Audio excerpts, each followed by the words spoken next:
La bruma de octubre cubría las calles de San Luis Potosí como un manto de secretos no revelados.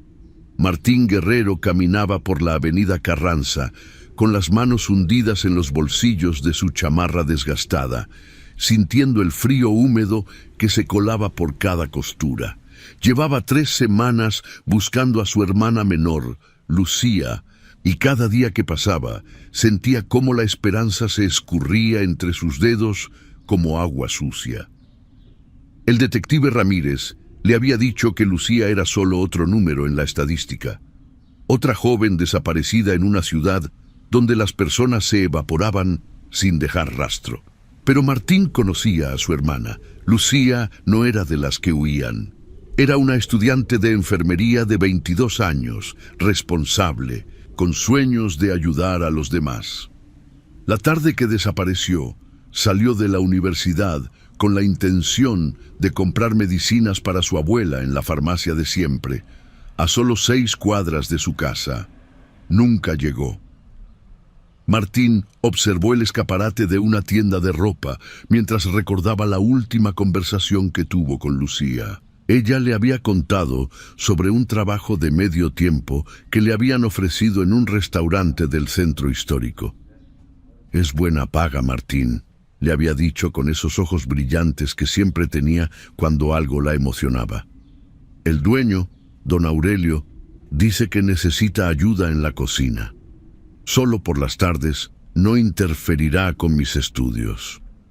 Martín le había advertido que tuviera cuidado, que no confiara en extraños, pero Lucía se había reído de sus preocupaciones. Ahora, parado frente al semáforo en rojo, Martín sacó del bolsillo el papel arrugado donde había anotado el nombre del restaurante, El Retiro.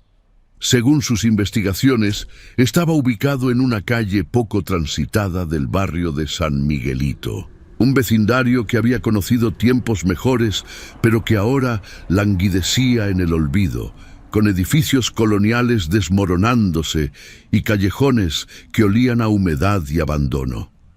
El viento arrastraba hojas secas por la banqueta mientras Martín doblaba en la calle Aldama.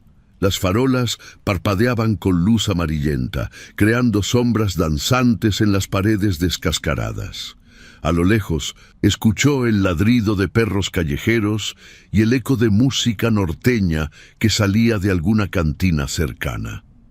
Esta parte de la ciudad parecía congelada en el tiempo, ajena al progreso que presumían los políticos en sus discursos vacíos. Cuando Martín vio el letrero de El Retiro, sintió un escalofrío que no tenía nada que ver con el frío nocturno. Era un edificio de 2 pisos con fachada de cantera rosa, típica de la arquitectura potosina, pero había algo en él que resultaba inquietante. Las ventanas del segundo piso estaban cubiertas con cortinas gruesas que no dejaban pasar ni un rayo de luz. La puerta principal era de madera maciza, antigua, con herrajes oxidados que parecían garras de metal. Empujó la puerta y una campanilla oxidada anunció su entrada.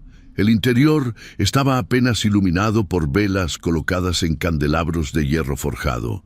Las paredes estaban decoradas con fotografías antiguas en blanco y negro, rostros de personas que Martín no conocía, pero que parecían observarlo con ojos vacíos. El aire olía a especias fuertes, cebolla caramelizada y algo más que no podía identificar, algo metálico y ligeramente dulzón que le revolvió el estómago. Había solo 3 mesas ocupadas. En una, un hombre mayor comía en silencio, concentrado en su plato.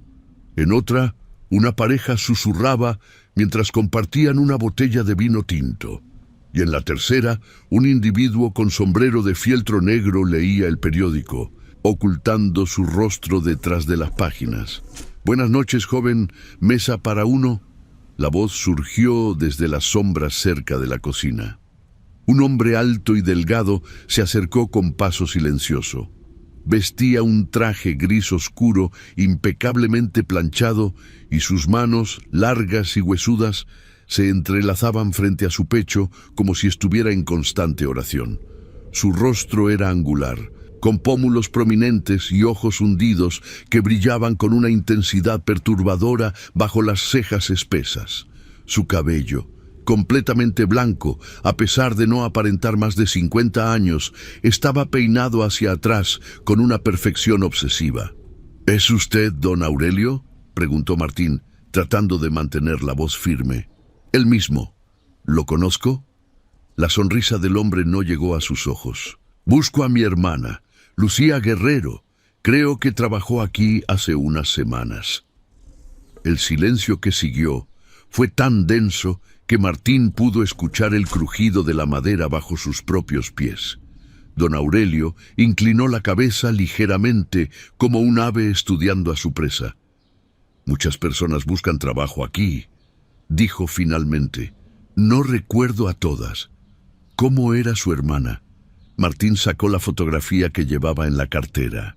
Era de la graduación de Lucía de la preparatoria, sonriendo con su toga azul y el birrete ligeramente torcido. Sus ojos cafés brillaban con alegría y sus mejillas tenían ese rubor natural que la hacía lucir siempre saludable y llena de vida. Don Aurelio tomó la fotografía con sus dedos largos y la observó durante un tiempo que pareció eterno. Sus labios, delgados como una línea, se curvaron levemente. «Ah, sí, la recuerdo. Una joven muy educada. Trabajó aquí solo 2 días». El corazón de Martín dio un vuelco. ¿2 días? ¿Qué pasó después? No volvió. Asumí que había encontrado algo mejor o que el trabajo no era lo que esperaba. Sucede con frecuencia, especialmente con los jóvenes. Son volátiles, impredecibles. Don Aurelio le devolvió la fotografía. ¿Desea cenar algo mientras está aquí? Nuestra especialidad son las empanadas. La receta es única. Martín sintió que algo no cuadraba, la manera en que don Aurelio hablaba, los silencios calculados, la forma en que sus ojos se posaban en él como evaluando, midiendo, decidiendo algo. «No, gracias. ¿Puede decirme si Lucía mencionó algo antes de irse? ¿A dónde iba? ¿Con quién? Los empleados van y vienen. No acostumbro a hacer preguntas personales». Don Aurelio se volvió hacia la cocina. «Ahora, si me disculpa, tengo que atender a mis clientes».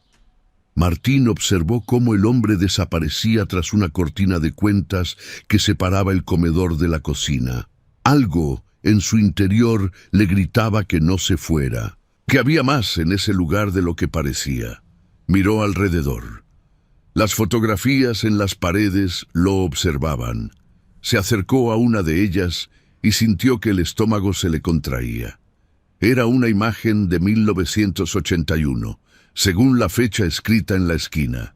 Mostraba el mismo restaurante, pero en su época de esplendor, con mesas llenas de comensales bien vestidos. Al fondo, junto a la entrada de la cocina, estaba un hombre más joven, pero inequívocamente reconocible. Don Aurelio, con el mismo traje gris, la misma postura hierática, sin una arruga más en el rostro. 40 años después, y lucía exactamente igual. El hombre del sombrero negro bajó el periódico, y sus ojos se encontraron con los de Martín. Eran ojos muertos, sin emoción, como los de un tiburón. Lentamente, el hombre se levantó y salió del restaurante sin pagar, sin decir palabra, dejando el periódico sobre la mesa. Martín se acercó a la mesa y tomó el periódico. Era de hace 2 semanas.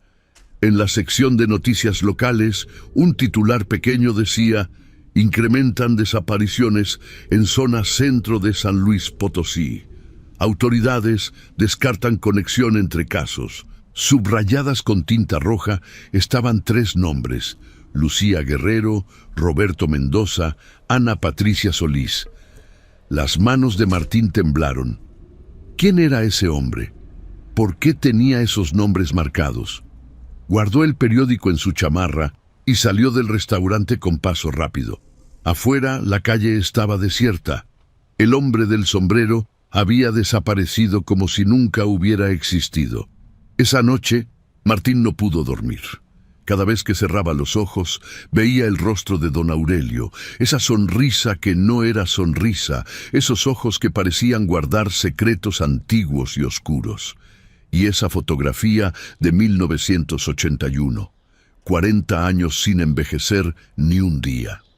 A la mañana siguiente, Martín fue a la biblioteca municipal, un edificio de piedra gris con columnas neoclásicas que olía a papel viejo y soledad.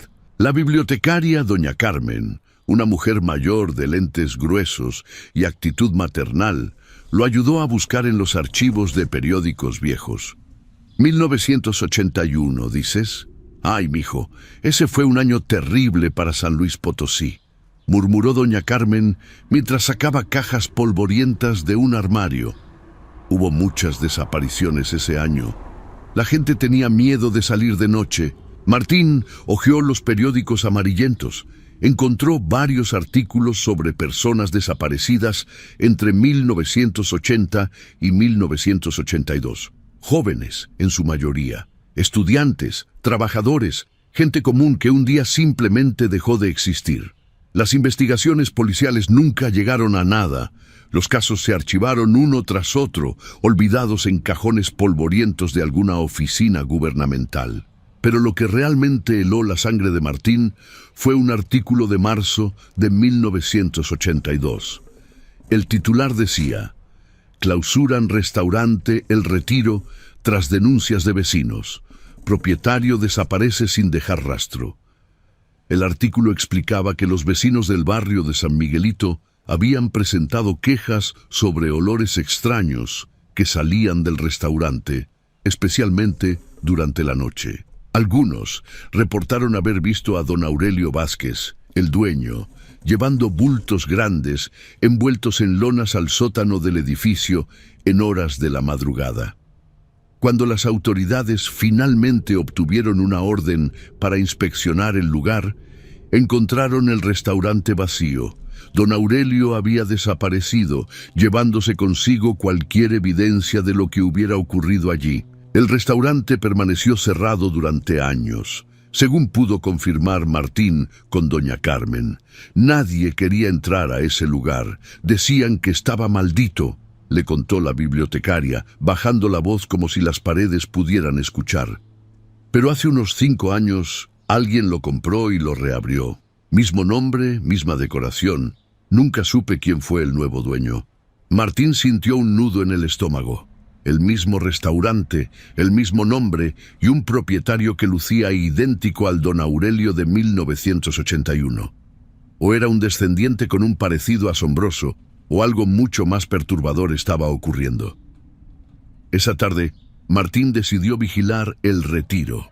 Se apostó en un café al otro lado de la calle, desde donde podía observar la entrada sin ser visto.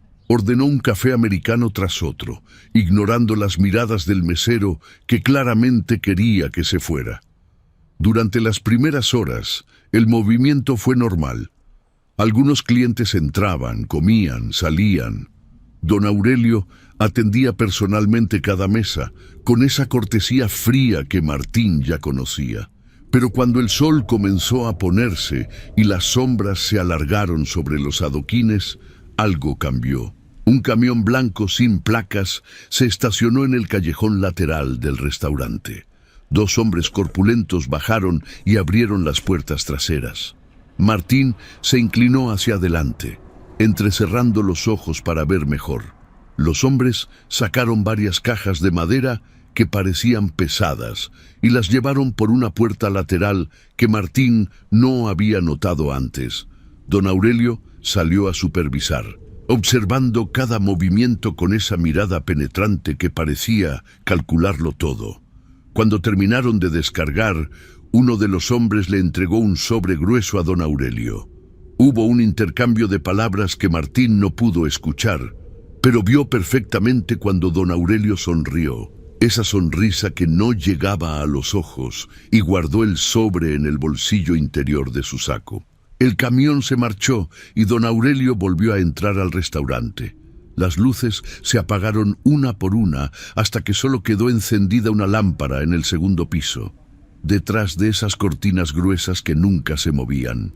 Martín esperó 1 hora más. Cuando el reloj marcó las 11 de la noche y la calle quedó completamente desierta, pagó su cuenta y cruzó la calle. Su plan era simple: entrar por la puerta lateral y ver qué había en esas cajas. La puerta estaba cerrada, pero no con llave. Se deslizó dentro y se encontró en un pasillo estrecho iluminado apenas por una luz roja de emergencia. El olor era más fuerte aquí, ese aroma metálico y dulzón que había notado la primera vez, mezclado con algo químico que le irritó la garganta. Avanzó por el pasillo, pegándose a la pared. Escuchó voces que venían desde abajo, desde lo que parecía ser un sótano. Una de esas voces era la de don Aurelio, tranquila, casi hipnótica. La preparación debe ser exacta. 1 gramo de más y la carne se amarga, 1 gramo de menos y pierde su esencia. Otra voz más joven respondió: sí, don Aurelio, ¿y los nuevos cuándo llegan? Esta noche 3 más, jóvenes saludables, perfectos para la clientela especial. Martín sintió que las piernas le flaqueaban. ¿De qué hablaban? ¿Qué era esa clientela especial? Continuó avanzando hasta encontrar una escalera que descendía hacia el sótano. Cada escalón crujía amenazadoramente bajo su peso. Cuando llegó al final de la escalera, se asomó con cuidado.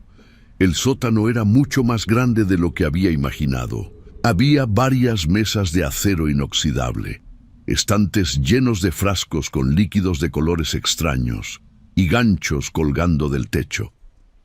Pero lo que realmente llamó su atención fue una puerta de metal al fondo, con múltiples cerrojos. Don Aurelio estaba de espaldas, mezclando algo en un recipiente grande. El otro hombre, vestido con un delantal manchado, cortaba algo sobre una tabla. Martín no podía ver qué era, pero el sonido del cuchillo contra la madera le provocó náuseas. En ese momento, su teléfono vibró en su bolsillo. Solo 1 segundo, apenas un zumbido silencioso, pero suficiente. Don Aurelio se volvió lentamente, sus ojos encontrando a Martín en la oscuridad de la escalera como si pudiera ver en la penumbra.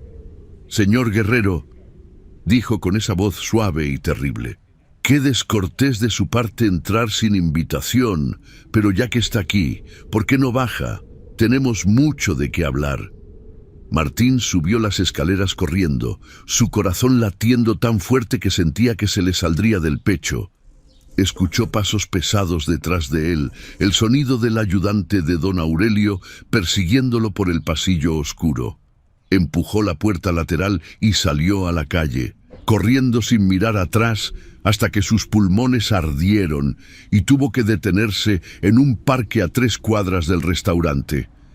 Se dejó caer en una banca bajo un árbol de mezquite, jadeando, tratando de procesar lo que había visto y escuchado. 3 más, jóvenes, saludables, perfectos para la clientela especial. Las palabras resonaban en su mente como una sentencia de muerte. ¿Estaba don Aurelio traficando con personas? ¿Era Lucía una de esas nuevas de las que hablaba?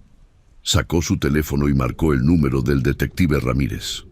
El teléfono sonó 6 veces antes de que contestara. «¿Guerrero? ¿Sabe qué hora es?» La voz del detective sonaba áspera, adormilada. «Detective, necesito que escuche. Encontré algo sobre mi hermana. Hay un restaurante, El Retiro, en San Miguelito. El dueño está involucrado en algo terrible. Desapariciones, tráfico de personas, no sé exactamente qué, pero... Guerrero, ya le dije que deje de hacer su propia investigación. Es peligroso y contraproducente». «Detective, lo escuché. Escuché al dueño hablando sobre nuevos, sobre preparación de carne, sobre clientela especial. Tiene un sótano con equipo médico. Ganchos en el techo es... Basta». La voz de Ramírez sonó diferente ahora, más alerta, pero también con un tono de advertencia. «No vuelva a ese lugar, ¿me entiende? No se meta en cosas que no comprende». Algo en la forma en que lo dijo hizo que Martín sintiera un escalofrío. «Detective, ¿Usted sabe algo sobre ese restaurante? Un silencio largo, demasiado largo. Guerrero, le voy a dar un consejo. Olvídese de su hermana. A veces la gente desaparece por razones que no podemos entender. Acepte que se fue y siga con su vida. Es lo mejor para usted. ¿Qué? ¿Me está diciendo que abandone? Le estoy diciendo que se cuide. San Luis Potosí tiene sus sombras, lugares donde la luz no debe llegar. El Retiro es uno de esos lugares. Hay fuerzas más grandes que usted y que yo operando en esta ciudad. Fuerzas con conexiones, con poder, con la capacidad de hacer que la gente desaparezca sin que nadie haga preguntas. ¿Está usted protegiendo a don Aurelio? ¿Cuánto le paga? No me paga nada porque no existe tal cosa como don Aurelio. Ese restaurante es legítimo, tiene todos sus permisos en orden. Y si usted sigue haciendo acusaciones sin pruebas, va a terminar en problemas legales. O peor. Ramírez colgó.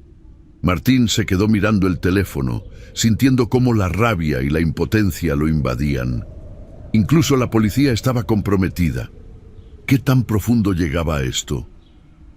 Durante los siguientes días, Martín intentó diferentes estrategias. Fue a medios de comunicación locales, pero los periodistas parecían nerviosos cuando mencionaba El Retiro. Uno de ellos, un reportero joven llamado Javier, aceptó reunirse con él en un café discreto en las afueras de la ciudad. «Mira, hermano», le dijo Javier, nervioso, mirando constantemente hacia la puerta, «lo que me estás contando. No es la primera vez que lo escucho. Hace 3 años, traté de investigar las desapariciones en esa zona. Conseguí testimonios, documentos, evidencia de que algo raro pasaba en ese restaurante. ¿Y qué pasó? Mi editor mató la historia, dijo que era muy peligrosa, que no teníamos pruebas suficientes, que nos podían demandar. Pero yo sé la verdad. Una semana después de que mi editor canceló la investigación, le regalaron un auto nuevo, un BMW del año. ¿De dónde sacó un editor de periódico local dinero para eso? Javier sacó una memoria USB de su bolsillo y la deslizó sobre la mesa. Aquí está todo lo que reuní. Entrevistas, documentos, fotografías. Úsalo con cuidado, y si alguien pregunta, nunca me conociste. ¿Por qué me ayudas? Los ojos de Javier se llenaron de lágrimas. Porque mi hermana menor, Gabriela, desapareció hace 2 años. Trabajaba en una tienda de ropa cerca de El Retiro. Un día no volvió a casa. Nunca supe qué le pasó, pero tengo mis sospechas. Esa noche, Martín revisó el contenido de la memoria USB en su laptop. Lo que encontró lo dejó sin aliento. Había fotografías de El Retiro tomadas desde diferentes ángulos, algunas de noche mostrando movimiento extraño en el segundo piso. Había transcripciones de entrevistas con familiares de desaparecidos, todos con el mismo patrón. Jóvenes de entre 18 y 25 años, trabajadores o estudiantes que habían tenido algún contacto con el restaurante antes de desaparecer. Pero lo más perturbador era un documento escaneado, aparentemente robado de archivos municipales. Era un plano del edificio de El Retiro de 1920, cuando fue construido. Mostraba no solo el sótano que Martín había visto, sino también un nivel subterráneo adicional, más profundo, con varias cámaras conectadas por túneles. Una de esas cámaras estaba marcada como depósito frigorífico. Otra simplemente decía procesamiento. Martín sintió que iba a vomitar. ¿Qué tipo de operación requería un nivel subterráneo entero dedicado a procesamiento? Decidió que necesitaba más información sobre don Aurelio Vázquez. Si era realmente el mismo hombre de 1981, tenía que haber registros, documentos, algo que explicara su identidad.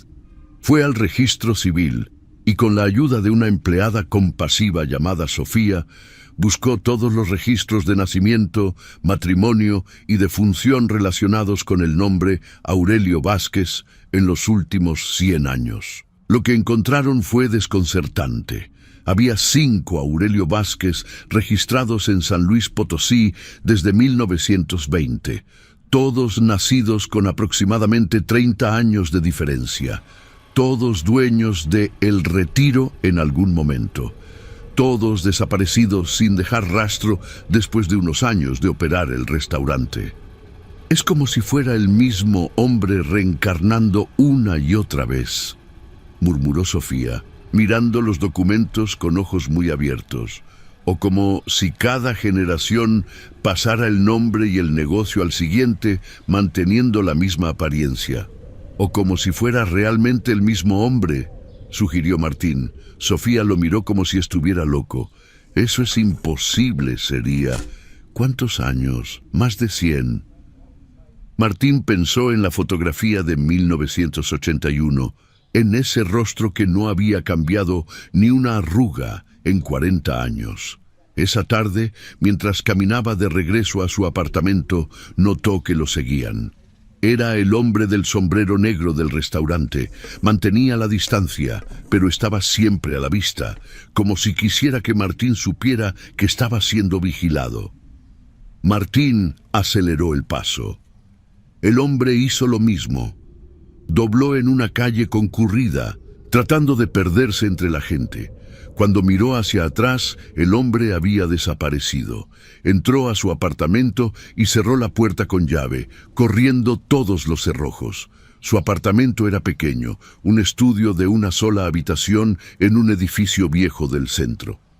Las paredes eran delgadas y podía escuchar a sus vecinos discutiendo sobre dinero, sobre problemas que ahora le parecían triviales comparados con lo que él enfrentaba.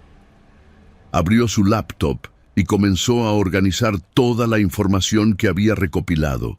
Necesitaba un plan. No podía ir a la policía. Los medios estaban comprados y no tenía evidencia suficiente para exponer a don Aurelio legalmente. Pero había otra opción. En uno de los documentos de la memoria USB de Javier, había una nota sobre una organización clandestina de familiares de desaparecidos. Se reunían en secreto, compartían información, se apoyaban mutuamente en la búsqueda de justicia que el Estado les negaba. Había un número de contacto y una dirección, una iglesia abandonada en las afueras de la ciudad. Al día siguiente, Martín fue a la iglesia. Era un edificio de piedra del siglo XVII, con el techo parcialmente derrumbado y las paredes cubiertas de hiedra. La puerta principal estaba cerrada, pero encontró una entrada lateral que cedió cuando la empujó. Adentro, la iglesia estaba en ruinas. Los bancos habían sido saqueados, el altar estaba cubierto de polvo y palomas anidaban en las vigas del techo. Pero en una esquina, bajando por una escalera de caracol de piedra, había luz. Descendió con cuidado. La escalera lo llevó a una cripta subterránea que había sido convertida en una sala de reuniones improvisada. Había unas 20 personas sentadas en círculo sobre cajas de madera. En las paredes, cientos de fotografías de personas desaparecidas formaban un mural del dolor y la desesperación. Una mujer mayor, de cabello canoso recogido en un moño apretado y ojos que habían llorado demasiado, se levantó cuando lo vio. ¿Eres Martín Guerrero?, preguntó. Su voz era suave pero firme, templada por años de sufrimiento. Sí. ¿Cómo sabe mi nombre? Javier nos dijo que vendrías. Soy Dolores. Mi hijo desapareció hace 5 años. Era estudiante de medicina, brillante, con toda una vida por delante. Sus ojos se llenaron de lágrimas, pero no cayeron. Todos aquí hemos perdido a alguien, y todos sabemos que el responsable es el mismo. Don Aurelio, dijo Martín. Un murmullo recorrió el grupo. Algunos asintieron. Otros miraron hacia el suelo, como si el simple nombre invocara terror. Ese hombre es el demonio, dijo un señor corpulento con manos de obrero. Mi hija trabajó para él 3 días. Luego desapareció. La policía dice que huyó con un novio, pero mi niña no tenía novio. Era tímida, dedicada a sus estudios. Otros comenzaron a compartir sus historias. Cada una era un eco de las demás.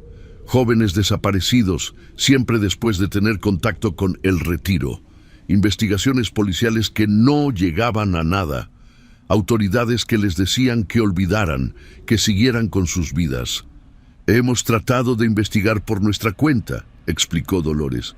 Pero cada vez que nos acercamos demasiado, algo malo pasa.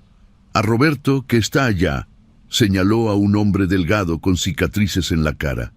Lo golpearon y le advirtieron que dejara de hacer preguntas. A Magdalena le quemaron su casa y a Fernando. Se detuvo, su voz quebrándose. ¿Qué le pasó a Fernando?, preguntó Martín. Desapareció, como nuestros hijos, como si el monstruo se lo hubiera llevado por atreverse a desafiarlo. Martín sintió un nudo en la garganta. Esto era más grande de lo que había imaginado. No era solo un criminal operando en las sombras, era un sistema entero, corrupto hasta la médula, protegiendo a un depredador. Tengo un plan, dijo Martín, aunque en realidad no lo tenía completamente formado. Pero voy a necesitar ayuda y va a ser peligroso. Dolores le puso una mano en el hombro. Hijo, hemos perdido a las personas que más amábamos. ¿Qué más nos pueden quitar? Si hay una oportunidad de exponer a ese monstruo, de encontrar justicia, estamos contigo. Los demás asintieron. En sus ojos, Martín vio determinación, rabia contenida y algo más, esperanza. Una esperanza frágil, casi extinguida, pero aún viva. Durante los siguientes días, el grupo trabajó en reunir más evidencia. Siguieron a don Aurelio, documentaron sus movimientos, fotografiaron a las personas que entraban y salían del restaurante. Martín se dio cuenta de que había un patrón. Cada 15 días, siempre a las 2 de la madrugada, llegaba el camión blanco sin placas y cada vez descargaban esas cajas de madera. Necesitamos saber qué hay en esas cajas, dijo Martín durante una reunión en la cripta. Yo puedo averiguarlo, dijo una voz joven desde el fondo. Era una muchacha de no más de 19 años, delgada, con el cabello teñido de azul y múltiples piercings. Soy buena con las cerraduras. Y soy pequeña. Puedo esconderme fácilmente. No, Carla, es demasiado peligroso, intervino Dolores. Mi hermano gemelo está en una de esas cajas, respondió Carla, su voz temblando pero decidida. O estuvo. No sé si sigue vivo, pero tengo que saber, tengo que hacer algo. Martín entendió esa necesidad. Era la misma que lo impulsaba a él. La noche siguiente, Martín y Carla se apostaron en el callejón cerca de El Retiro. El camión llegó puntualmente a las 2 de la madrugada. 2 hombres descargaron 6 cajas esta vez, más que de costumbre. Las llevaron al sótano por la puerta lateral. Esperaron 1 hora hasta que las luces del restaurante se apagaron. Entonces Carla sacó sus ganzúas y en menos de 2 minutos abrió la puerta lateral. Entraron en silencio absoluto. El pasillo estaba oscuro, iluminado apenas por esa luz roja de emergencia. Podían escuchar sonidos desde el nivel subterráneo más profundo, golpes metálicos, el zumbido de maquinaria. Bajaron al sótano que Martín ya conocía. Las cajas estaban apiladas contra una pared. Carla se acercó a una y examinó el cerrojo. «Está fría», susurró, «muy fría». Usando sus herramientas, abrió el cerrojo. Cuando levantó la tapa de la caja, ambos retrocedieron horrorizados. Dentro, envuelto en plástico grueso y rodeado de hielo seco, había un cuerpo. Un joven que no podría tener más de 20 años, los ojos abiertos en una expresión de terror eterno, la piel pálida como la cera. Carla se tapó la boca para no gritar. Martín sintió que el mundo giraba a su alrededor. Abrieron otra caja, otro cuerpo, y otra, 6 cajas, 6 cuerpos. 6 jóvenes que alguien amaba, que tenían sueños, familias, futuro. Y entonces escucharon la voz, suave y terrible, desde la entrada del sótano. «Señor guerrero, señorita, qué persistentes son ustedes». Don Aurelio estaba parado en las escaleras, perfectamente vestido incluso a las 3 de la madrugada. Detrás de él, el hombre del sombrero negro y 2 individuos más, corpulentos, con las manos en los bolsillos de sus chamarras, donde seguramente llevaban armas.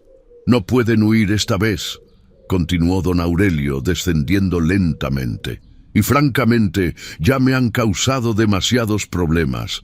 Pero quizás, antes de que se unan a mi inventario, les gustaría saber la verdad. ¿No tienen curiosidad de saber para qué son estos cuerpos? ¿Qué les sucede? ¿Dónde está su querida Lucía?» Martín sintió que la sangre se le helaba en las venas. Carla temblaba a su lado, sus ojos fijos en don Aurelio como un conejo ante una serpiente. Los hombres que flanqueaban al dueño del restaurante bloqueaban cualquier ruta de escape. «Mi clientela es muy especial, señor guerrero», comenzó don Aurelio, caminando lentamente entre las cajas abiertas. Sus dedos largos acariciaban las tapas de madera como si fueran objetos preciosos. Personas con gustos. Exquisitos. Gustos que la sociedad no comprende, que la ley prohíbe, pero que siempre han existido desde los albores de la humanidad. Se detuvo frente a una de las cajas y miró el cuerpo dentro con una expresión casi tierna. La carne humana, cuando se prepara adecuadamente, tiene un sabor incomparable. Pero no es solo el sabor, es el poder de consumir lo más preciado de otro ser humano, de absorber su juventud, su vitalidad. Mis clientes pagan fortunas por este privilegio. Políticos, empresarios, gente con el tipo de poder que mueve montañas y calla voces. Martín sintió que iba a vomitar. «Estás loco, eres un monstruo». Don Aurelio sonrió. «Monstruo, quizás, pero soy un monstruo que sobrevive, que prospera, mientras ustedes, los normales, luchan por sobrevivir día a día. Llevo haciendo esto más tiempo del que puedes imaginar. ¿Y sabes por qué nunca me han detenido? ¿Por qué nunca me detendrán?» Se acercó más, sus ojos oscuros brillando con una intensidad maligna. «Porque protejo a quienes me protegen. El detective Ramírez, tu alcalde, el gobernador, varios jueces federales. Todos han cenado en mi mesa, todos han probado mi especialidad, y una vez que lo hacen, están atrapados, son cómplices. No pueden exponerme sin exponerse a sí mismos». «Mentiroso», escupió Carla encontrando su voz. «Nadie te creería, es demasiado horrible». «¿No?» Don Aurelio sacó su teléfono y deslizó el dedo sobre la pantalla. «¿Quieres ver pruebas? Tengo videos de cada cena, cada mordida. Es mi seguro de vida». Le mostró la pantalla a Martín. En ella, un video mostraba un elegante comedor privado.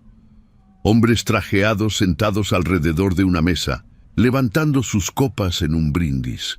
En el centro de la mesa, un plato grande con algo que Martín no quería identificar, pero reconoció uno de los rostros. Era el gobernador de San Luis Potosí, sonriendo mientras cortaba un trozo con su cuchillo de plata. «Dios mío», susurró Martín. «No hay Dios aquí, señor guerrero, solo apetitos y poder.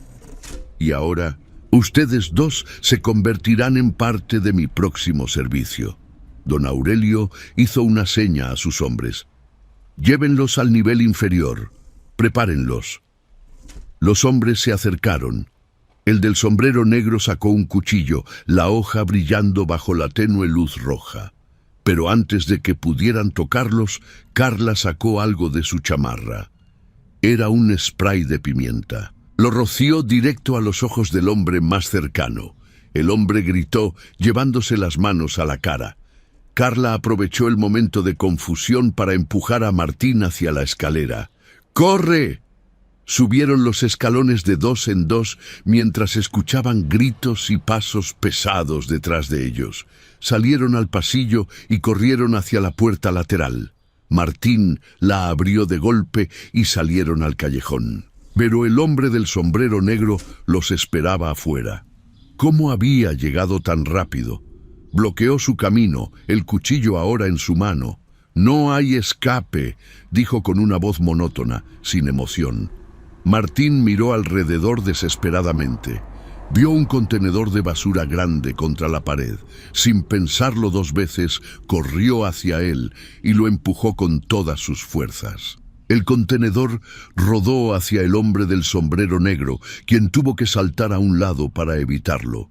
Fue suficiente.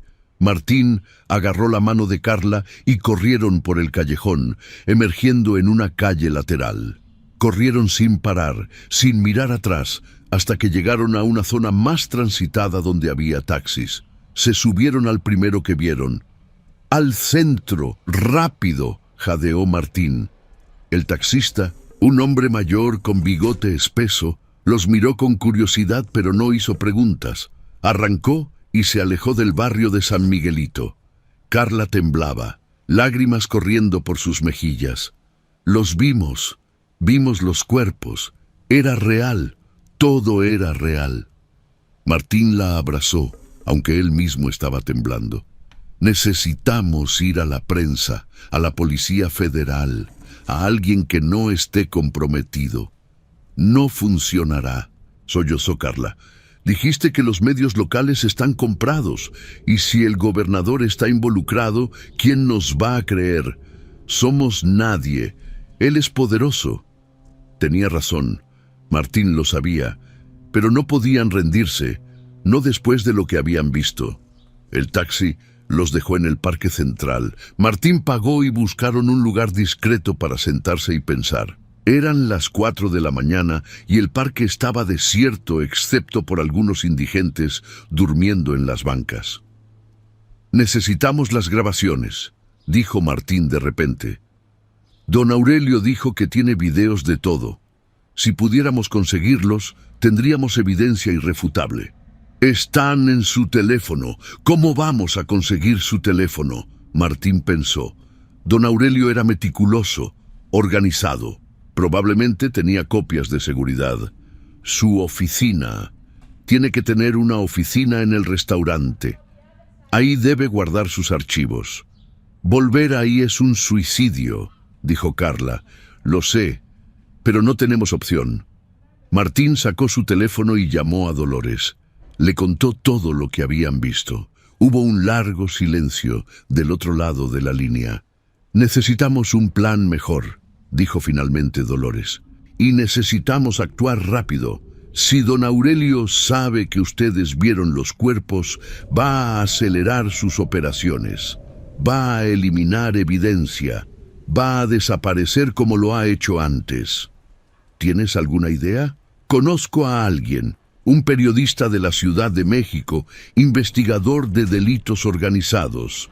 No está comprometido con los poderes locales. Si le damos evidencia sólida, la publicará. Pero necesitamos más que nuestra palabra. Necesitamos esos videos». Dolores organizó una reunión de emergencia del grupo en la cripta. Para cuando Martín y Carla llegaron, ya había 15 personas esperando. Dolores les había contado lo que Martín y Carla descubrieron.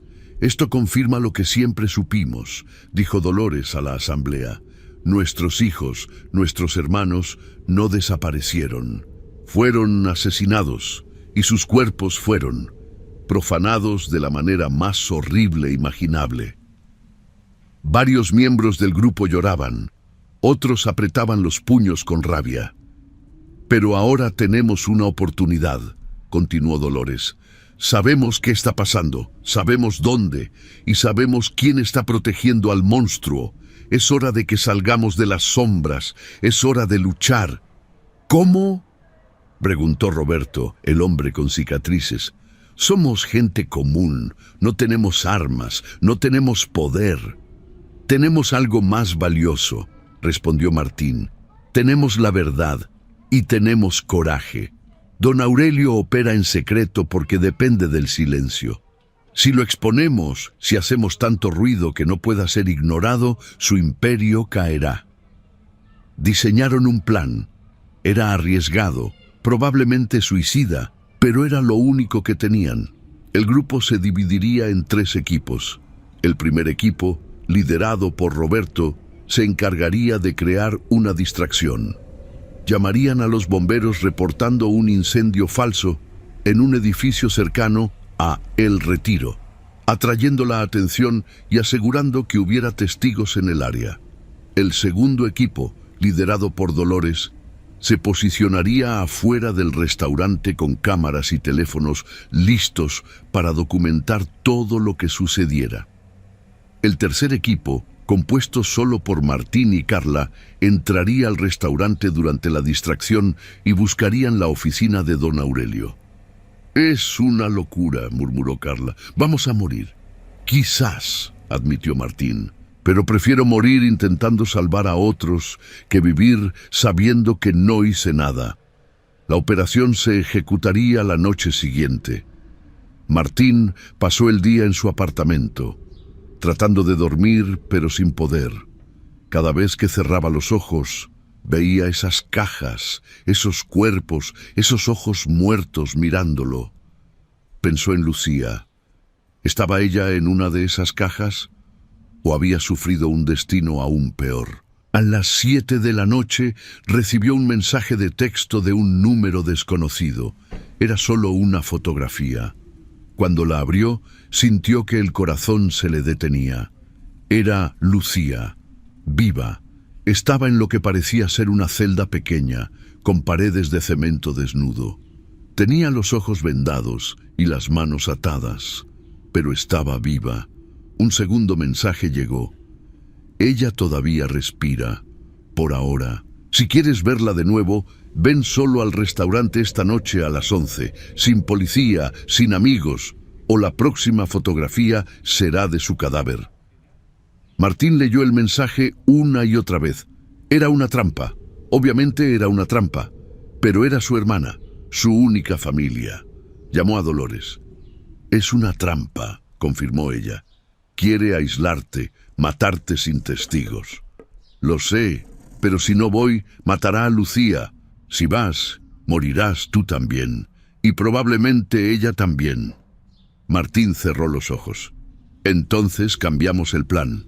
Voy a las 11 como me pidió, pero ustedes estarán allí, escondidos, documentando todo. Si me matan, al menos habrá evidencia. Y si logro encontrar a Lucía, los necesitaré para salir. Martín, no hay otra opción, Dolores. Es mi hermana». A las 10:30 de la noche, Martín caminaba hacia El Retiro. Llevaba su teléfono en el bolsillo, conectado a una llamada abierta con Dolores, quien estaba escuchando todo desde un auto a media cuadra de distancia. Otros miembros del grupo se habían posicionado estratégicamente alrededor del restaurante con cámaras listas. La calle estaba siniestramente silenciosa. Las farolas proyectaban sombras largas y retorcidas. Martín podía escuchar su propia respiración, rápida y superficial. Llegó a la puerta del restaurante. Estaba entreabierta, como si lo estuvieran esperando. Empujó y entró. El comedor estaba a oscuras, iluminado solo por velas. Don Aurelio estaba sentado en una mesa al centro con una copa de vino tinto en la mano. Vestía el mismo traje gris impecable de siempre. «Puntual», dijo, sonriendo. «Aprecio eso en una persona. Muestra disciplina. ¿Dónde está mi hermana? Directamente al grano. También aprecio eso». Don Aurelio tomó un sorbo de su vino. «Está en el nivel inferior. Ilesa por ahora. Había planeado usarla para mi cena privada de fin de mes, pero quizás podamos hacer un trato». «¿Qué tipo de trato?» «Tu vida por la de ella. Te quedas. O te unes a mi inventario voluntariamente y la dejo ir». Martín sintió náuseas. «¿Cómo sé que cumplirás tu palabra? No lo sabes, pero es la única opción que tienes». Don Aurelio se levantó. «Ven, te mostraré que está bien. Luego decides». Martín lo siguió hacia la puerta que llevaba al sótano. Bajaron en silencio. El olor a químicos era más fuerte ahora. Pasaron por el sótano que Martín ya conocía y continuaron hacia una puerta de metal que don Aurelio abrió con una llave antigua. Detrás de la puerta había escaleras que descendían a un nivel aún más profundo. Las paredes eran de piedra antigua, húmedas, cubiertas de musgo. Bombillos desnudos colgaban del techo bajo, proporcionando una luz amarillenta enfermiza. Llegaron a un pasillo con varias puertas de metal a cada lado. Don Aurelio abrió una de ellas. Dentro, Lucía estaba sentada en el suelo, todavía con los ojos vendados y las manos atadas. Cuando escuchó la puerta abrirse, su cuerpo se tensó. «¿Quién está ahí?», preguntó con voz temblorosa. «Lucía», dijo Martín corriendo hacia ella. «Soy yo, soy Martín». «¿Martín?». Lucía comenzó a llorar. «Dios mío, Martín, ayúdame, por favor, ayúdame». Martín le quitó la venda de los ojos. Lucía parpadeó ante la luz, sus ojos rojos e hinchados de llorar.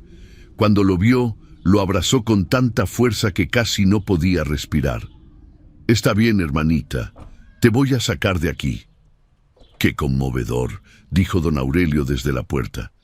«Pero me temo que ninguno de los dos saldrá de aquí». Chasqueó los dedos.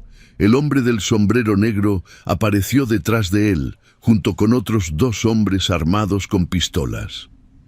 «¿Realmente pensaste que te dejaría ir?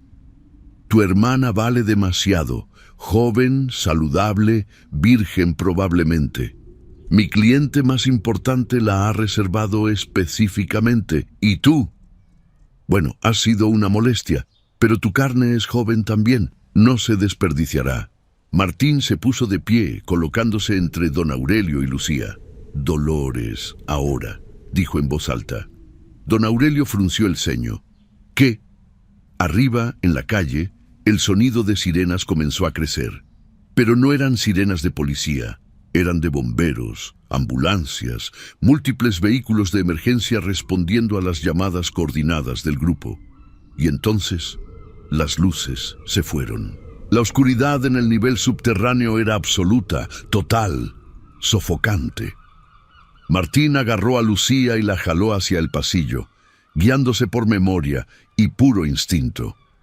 Escuchó gritos, el sonido de pasos confusos, alguien tropezando y cayendo. Había un generador de emergencia en algún lugar porque segundos después, luces rojas de emergencia parpadearon débilmente, proporcionando apenas suficiente iluminación para ver las siluetas. Roberto y otros 3 miembros del grupo habían cortado la electricidad del edificio desde el medidor externo, tal como habían planeado.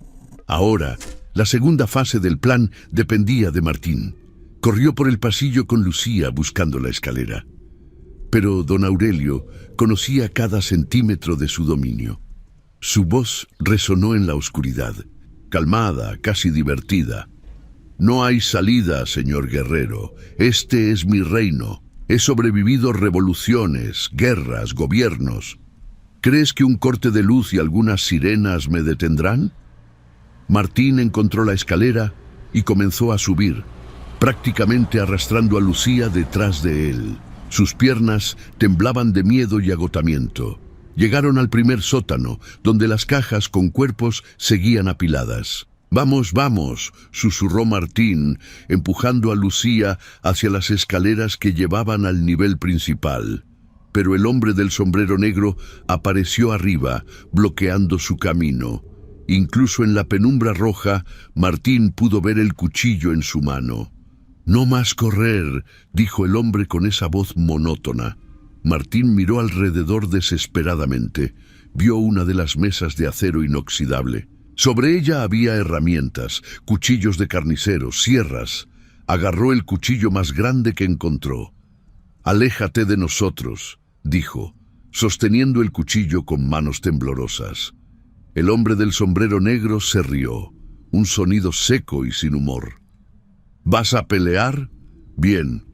Hace tiempo que no tengo un desafío». Se lanzó hacia Martín con velocidad sorprendente. Martín apenas tuvo tiempo de moverse a un lado. El cuchillo del hombre pasó rozando su brazo, cortándole la chamarra. Lucía gritó. Martín giró y trató de contraatacar, pero el hombre era demasiado rápido, demasiado entrenado. esquivó el golpe de Martín y le dio una patada en el estómago que lo envió al suelo. Martín cayó de espaldas, el aire saliendo de sus pulmones en un jadeo doloroso. El hombre del sombrero negro se paró sobre él, levantando el cuchillo para el golpe final. Y entonces Lucía lo golpeó con una barra de metal que había encontrado en una esquina. El golpe le dio en la cabeza y el hombre se tambaleó, aturdido. ¡Corre, Martín!, gritó Lucía. Martín se levantó y agarró a su hermana. Corrieron hacia las escaleras pasando junto al hombre que trataba de recuperarse. Subieron los escalones de 2 en 2 y llegaron al nivel principal del restaurante. Afuera podían escuchar un caos. Las sirenas estaban más cerca ahora, voces gritando. Dolores y su equipo estaban haciendo su parte, atrayendo atención al lugar. Martín corrió hacia la puerta principal, pero estaba cerrada con llave desde afuera. Don Aurelio había planeado cada detalle. «La cocina», dijo Lucía. «Tiene que haber una salida de servicio en la cocina». Corrieron hacia la cortina de cuentas que separaba el comedor de la cocina. La atravesaron y se encontraron en un espacio grande, dominado por estufas industriales, hornos y estantes llenos de ingredientes que Martín prefería no examinar muy de cerca. Al fondo había una puerta metálica. Martín corrió hacia ella y la empujó. Estaba abierta. Salieron a un callejón trasero diferente del que Martín conocía. Podían ver las luces intermitentes de los vehículos de emergencia al final del callejón, donde se unía con la calle principal. Corrieron hacia las luces. Estaban a medio camino cuando don Aurelio apareció bloqueando su salida. ¿Cómo se había movido tan rápido? Era como si pudiera teletransportarse. «Suficiente», dijo, su voz finalmente mostrando emoción. Rabia. «He tolerado sus intentos patéticos de heroísmo, pero esto termina ahora». Sacó de su saco un revólver antiguo, plateado, con incrustaciones de nácar. «He matado a cientos de personas. 2 más no harán diferencia». Levantó el arma, apuntando a Martín. Pero antes de que pudiera disparar, Dolores apareció detrás de él con una cámara de video, filmando todo. Y con ella Javier, el periodista, con su propia cámara profesional. Y detrás de ellos, una docena más de personas, todas con teléfonos, todas grabando. «Está armado», gritó Dolores. «Todos están viendo esto, están transmitiendo en vivo». Don Aurelio se volvió, viendo la multitud. Su rostro, siempre tan controlado, mostró por primera vez algo parecido a miedo.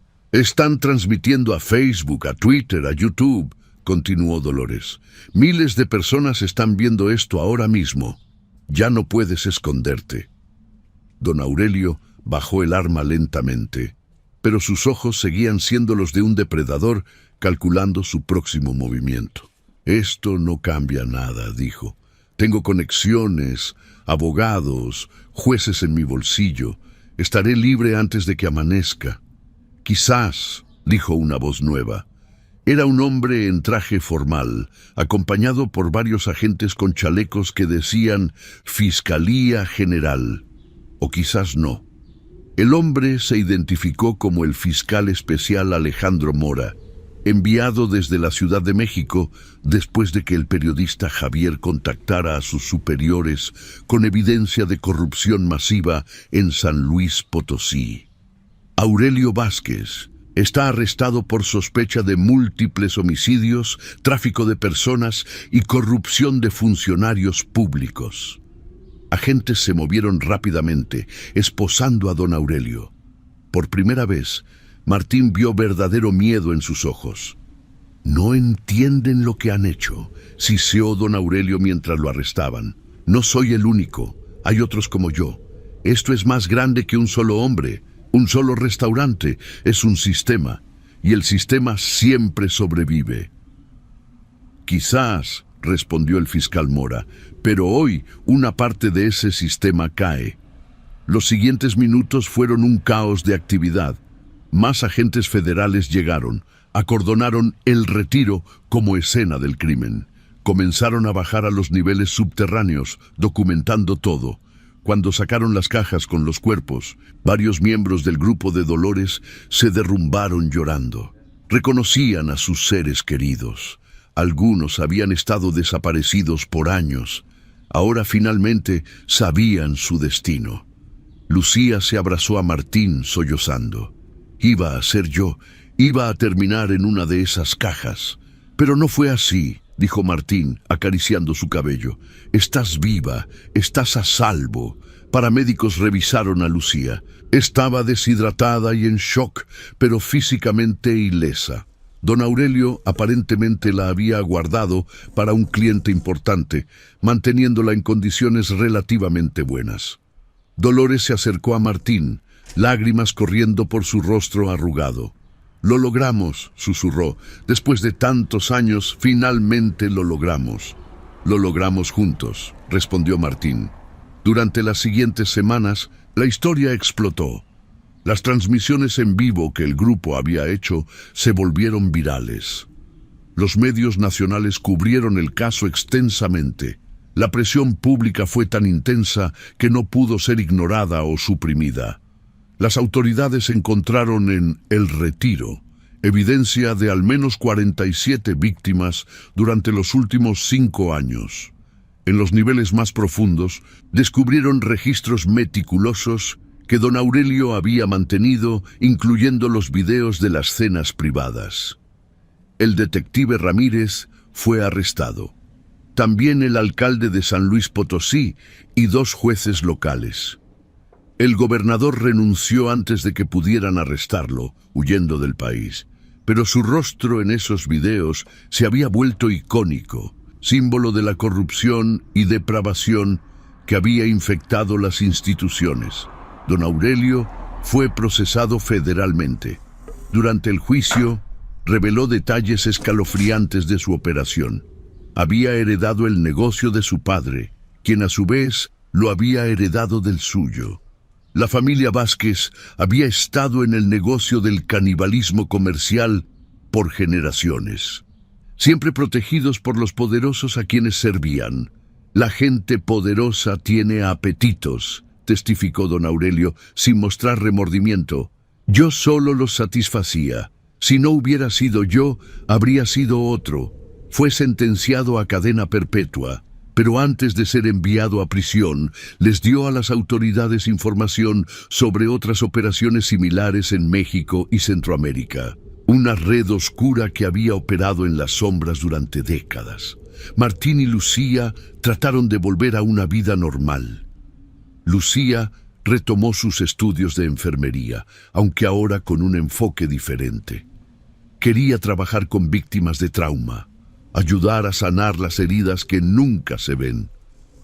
Martín se convirtió en un activista, trabajando con Dolores y otros miembros del grupo para buscar a los miles de desaparecidos en México. Habían aprendido que la justicia no era algo que se otorgara desde arriba, era algo que tenías que luchar por conquistar, a veces contra sistemas enteros diseñados para negarla. En el aniversario del arresto de don Aurelio, el grupo organizó una vigilia en el Parque Central de San Luis Potosí. Encendieron velas por cada víctima identificada de El Retiro y por los miles de desaparecidos en todo México, cuyo destino seguía siendo un misterio. Dolores habló frente a la multitud reunida, su voz amplificada por megáfonos. Durante demasiado tiempo vivimos con miedo. Miedo de preguntar, miedo de buscar, miedo de la verdad. Pero el miedo es la herramienta del opresor. Cuando dejamos de tener miedo, cuando nos unimos, cuando nos negamos a permanecer en silencio, recuperamos nuestro poder, recuperamos nuestra libertad. La multitud aplaudió. Entre ellos había familiares de desaparecidos de toda la región, periodistas, activistas, gente común que había decidido que suficiente era suficiente. Martín miró a su alrededor y vio esperanza. No la esperanza ingenua de que todo estaría bien, sino la esperanza resiliente de quienes han visto lo peor de la humanidad y aún así eligen seguir luchando por lo mejor. Esa noche, caminando de regreso a casa con Lucía, Martín se detuvo frente al edificio que alguna vez albergó el Retiro. Había sido demolido. En su lugar había un lote vacío. El gobierno municipal había prometido convertirlo en un memorial para las víctimas. ¿Crees que realmente haya terminado?, preguntó Lucía, mirando el espacio vacío. Martín pensó en las palabras de don Aurelio. No soy el único. Hay otros como yo. No, respondió honestamente. Probablemente hay más monstruos escondidos en las sombras, pero ya no nos quedaremos callados. Ya no permitiremos que operen con impunidad. Lucía tomó su mano. Somos libres, dijo suavemente. Sí, respondió Martín apretando su mano, y lucharemos para que otros también lo sean. Se alejaron del lote vacío, sus sombras alargándose bajo la luz de las farolas. Detrás de ellos, el viento nocturno arrastraba hojas secas por el pavimento, susurrando secretos de una oscuridad que había sido expuesta a la luz. La batalla no había terminado. Nunca terminaría completamente. Pero habían ganado esta batalla. Y en un país donde la justicia a menudo parecía una fantasía inalcanzable, esa victoria significaba todo. Los desaparecidos de San Luis Potosí no serían olvidados. Sus nombres serían recordados, sus historias contadas, y su sacrificio no sería en vano, porque en la memoria de las víctimas, en el coraje de los sobrevivientes, en la determinación de quienes se niegan a permanecer en silencio, vive la promesa de un México diferente. Un México donde la vida humana es sagrada, donde la justicia no es un privilegio de los poderosos, sino un derecho de todos. Un México libre, y mientras esa esperanza existiera, mientras hubiera personas dispuestas a luchar por ella, los monstruos nunca volverían a gobernar completamente en las sombras.